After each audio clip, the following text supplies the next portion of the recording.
pero laging may kwento. Dear Love. Dear Love. Dear Love. Dear Love. Dear Love. Sa Love Radio. Anong gusto mong mangyari ngayon? Ako pa talaga tatanungin mo ng ganyan? Mababaliw na ako, honey! Mababaliw ako! Hindi ko inakalang magagawa mo sa akin to! Ngayon alam mo ng pakiramdam. Ikaw tatanungin ko ngayon, Jacob. Since nalaman mo na yung tungkol sa boy toy ko, gugustuhin mo pa rin ba na makasama ako?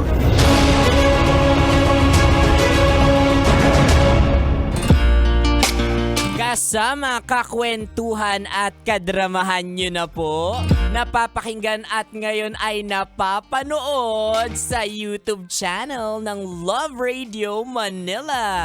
Ang inyong uragong broski like Super Legit and All, Konyo Bicolano, para sa paborito ninyong dramahan mula Lunes hanggang Biyernes. Mga kabisyo, ito po ang Dear Love.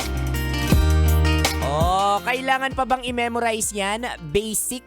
Kapag katapos ng kanta at narinig ninyo yung parang cymbals, ay GG pare, kailangan nakaupo na kayo dyan, sit back, relax, dahil mapapakinggan nyo na si Konyo Bicolano kasama ang mga drama natin sa buhay like Super Legit and All.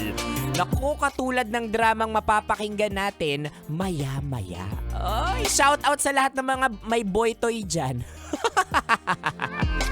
Ay nako mga kabisyo, hindi ka na nag-grow. Nung bata ka, ang hilig-hilig mo sa laruan. Ngayong tumanda ka, basic na basic pa rin sa'yo. Ang hilig mo pa rin sa laruan. O ano ba ang mga laruan ng matatanda? Sige nga, sabihin ninyo sa akin, bakit ka napapangiti dyan? Uy, bakit ako? Kahit ako 30 na ako, mahilig pa rin ako sa mga laruan like Super Legit and All. It satisfies me talaga. Oo. Halimbawa, currently, kumukolekta ako ng mga Super Mario collectibles. O bakit? Ano yung nasa isip mo na sinasatisfy ako pa na laruan? Alam mo, ang dumi ng utak mo, broski, like Super Legit and All. Mga laruan, mga Super Mario collectibles. It satisfies me a lot, lalong-lalo na kapag nakikita ko na kumpleto sila. O, si Mario, si Luigi, at sa kung sino-sino pa man yan. Oo. Kasi para bang nahihil niya yung inner child ko. Bakit? Ano bang laruan yung sinasabi mo na nasasatisfy ka? Kaya shout out sa lahat ng mga kabisyo dyan na katulad ni Konyo Bicolano, mga tito and titas of Manila na, mga main character ng corporate offices o mga tsuperman yan, pero may laruan pa din. O ako okay lang ha, ako okay lang na may laruan ka. Oo, ako, para sa akin, okay lang na may laruan ka dyan for as long as hindi ka nandadamay ng ibang tao like Super Legit and All. 'Di ba? O, sabi ni Joshua, oh yes, kasi may laruan din siya that satisfies himself. Approve na approve yan. Kaya wag ka mandadamay. Ito pa, ikalawa, kung ikaw ay may laruan dyan, nako, ako, aral ko talaga to, wag na wag mo nang pinopost. Oo, kasi pagkakaguluhan yan pagpipiestahan. Habang naglalaro ka, pagpipiestahan yan, lalo na sa panahon ng social media. Ay, hindi, kasi ako recently, nag-post ako ng laruan ko, ng collectibles ko. Ay nako, pinagpiestahan mga kabisyo like Super Legit and All. At talagang nakaka-tempt dahil sabi ko, nako, ikikip ko talaga to hanggang sa magkaroon na ako ng anak ng sariling pamilya. Pero natitempt ako na ibenta.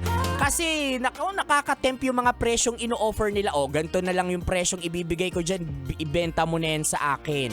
O, kaya ikaw, kung ang goal mo manatili sa'yo, o hanggang sa susunod na henerasyon yung mga laruan that satisfies you, naku, wag na wag mo nang ipopost ito. Oo, pero ikaw, kung trip mo naman i-post kasi, well, 'di ba? Kaya nga din tayo nagkukolekta minsan para syempre ma-inspire din yung other collectors. Ay nako mga kabisyo, basta ako wholesome na laruan po ang aking tinutukoy dito. Ewan ko lang sa Dear Love natin maya-maya. O, 'di ba? Kaya samahan niyo po ako mga kabisyo na buuhin ang Dear Love na yan sa aking pagbabalik. Oo, you heard it right. Sa pagbabalik ko, buo na ang Dear Love na yan. Hindi nyo lang mapapakinggan sa radyo, kundi mapapanood nyo rin sa YouTube channel ng Love Radio Manila. Kaya GG Pares, sugod na tayo doon like Super Legit and All. For now, nga mga kabisyo, kasama nyo pa rin ako sa paghihintay ng kabuuan ng drama natin, Your Uragong Broski like Super Legit and All, Konyo Bicolano, para sa Dear Love. Ilang kawan.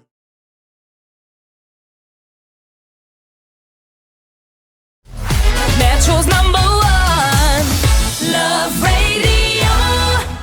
Basic!